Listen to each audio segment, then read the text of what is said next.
12월 5일 금요일 하나님께서 우리에게 주신 말씀 함께 묵상하도록 하겠습니다. 성경 느헤미야 13장 1절부터 14절까지입니다. 그날 모세의 책을 낭독하여 백성에게 들렸는데 그 책에 기록하기를 암몬 사람과 모압 사람은 영원히 하나님의 총회에 들어오지 못하리니 이는 그들이 양식과 물로 이스라엘 자손을 영접하지 아니하고 도리어 발람에게 뇌물을 주어 저주하게 하였습니다. 그러나 우리 하나님이 그 저주를 돌이켜 복이 되게 하셨다 하였는지라. 백성이 이 율법을 듣고 곧 섞인 무리를 이스라엘 가운데에서 모두 분리하였느니라. 이전에 우리 하나님의 전의 방을 맡은 제사장 엘리야십이 도비야와 연락이 있었으므로 도비야를 위하여 한 큰 방을 만들었으니 그 방은 원래 소재물과 유향과 그릇과 또 레위 사람들과 노래하는 자들과 문지기들에게 11조로 주는 곡물과 새 포도주와 기름과 또 제사장들에게 주는 거제물을 두는 곳이라. 그때에는 내가 예루살렘에 있지 아니하였느니라. 바벨론 왕 아닥사스다 32년에 내가 왕에게 나아갔다가 며칠에 왕에게 말미를 청하고 예루살렘에 이르러서야 엘리야십이 도비야를 위하여 하나님의 전뜰에 방을 만든 악한 일을 한지라. 내가 심히 근심하여 도비야의 세간을 그 방 밖으로 다 내어 던지고 명령하여 그 방을 정결하게 하고 하나님의 전의 그릇과 소재물과 유향을 다시 그리로 들여놓았느니라. 내가 또 알아본즉 레위 사람들이 받을 몫을 주지 아니하였으므로 그 직무를 행하는 레위 사람들과 노래하는 자들이 각각 자기 밭으로 도망하였기로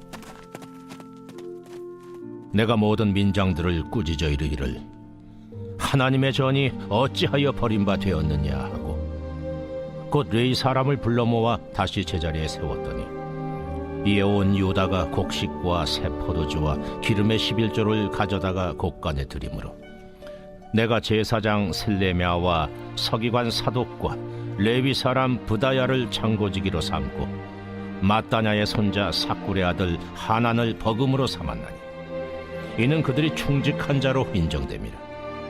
그 직분은 형제들에게 분배하는 일이었느니라. 내 하나님이여, 이 일로 말미암아 나를 기억하옵소서.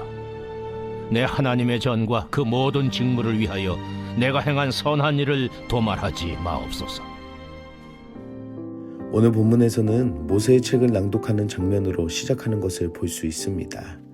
이 당시에 본문에서 낭독이 되고 있었던 내용은 신명기 23장에 기록한 총회법에 관한 것이었습니다. 암몬과 모압 사람이 하나님의 총회에 영원히 들어오지 못한다는 것과 그들을 거부하는 것을 말씀하고 있습니다. 이들은 하나님의 백성들을 향한 적대적인 태도와 저주를 한 행위 때문이었습니다. 그래서 본문의 핵심적인 내용은 혈통이나 민족이 아니라 하나님을 향한 그 마음이 악하였기 때문에 들어오지 못할 것을 이야기하고 있습니다. 백성들은 이 말씀을 듣고 자신에게 섞인 암몬 사람과 모압 사람들을 모두 분리하였습니다. 그렇게 분리가 되자 한 부류의 사람들이 가까이 지내고 있음을 모두가 알게 되었습니다.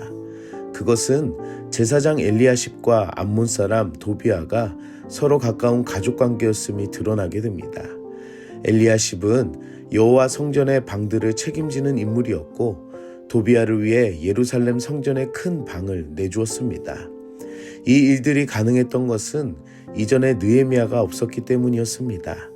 그리고 성벽이 재건이 되고 다시 느헤미야가 페르시아로 돌아간다면 모든 것이 조용히 넘어갈 일이라고 생각했을 것입니다.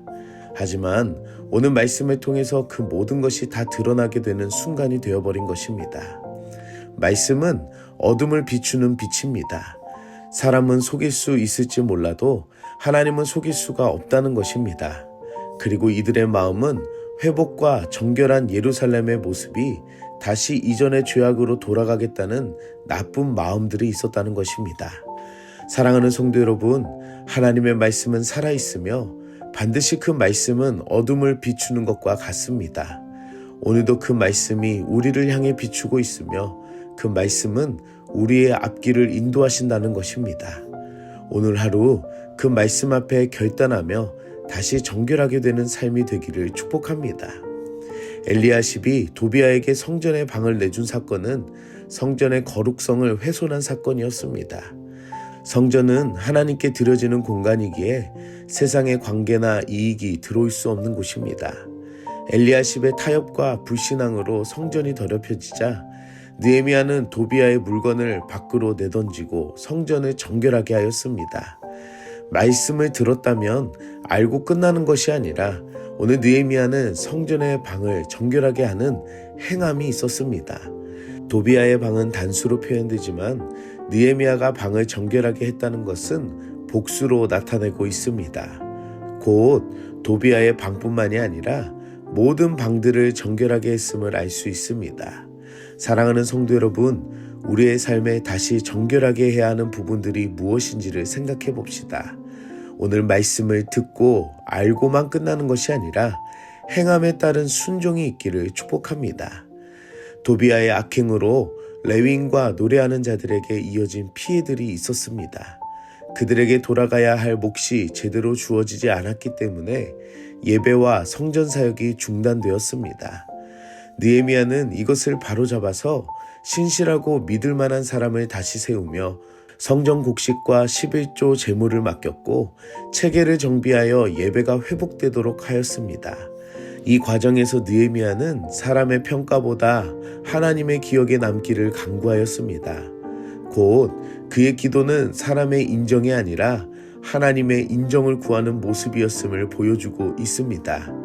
말씀을 듣고 새롭게 세워지는 모든 그 과정들이 사람들의 인식보다 하나님께서 보시도록 행하였던 이 느헤미야의 믿음처럼 오늘날 우리의 삶과 그리고 교회 공동체의 모든 일들이 하나님을 향해 있어야 함을 말씀을 통해 알려주고 있습니다.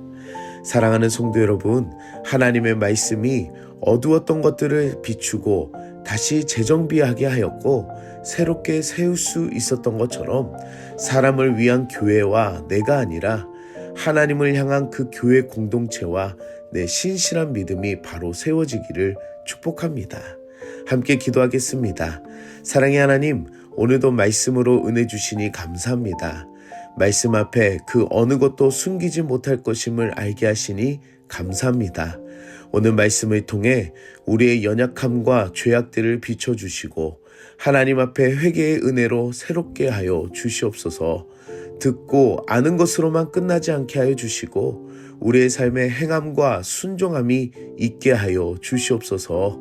내 삶 안에서 정결하게 세워져야 하는 부분들이 무엇인지를 말씀을 통해 알게 하여 주시고 사람들 앞에 보기에만 좋은 껍데기보다 하나님만을 향한 신실한 믿음의 삶이 되게 하여 주시옵소서. 오늘 하루도 이 말씀 앞에 다시 정결하기를 소망하며 예수님의 이름으로 기도드립니다. 아멘.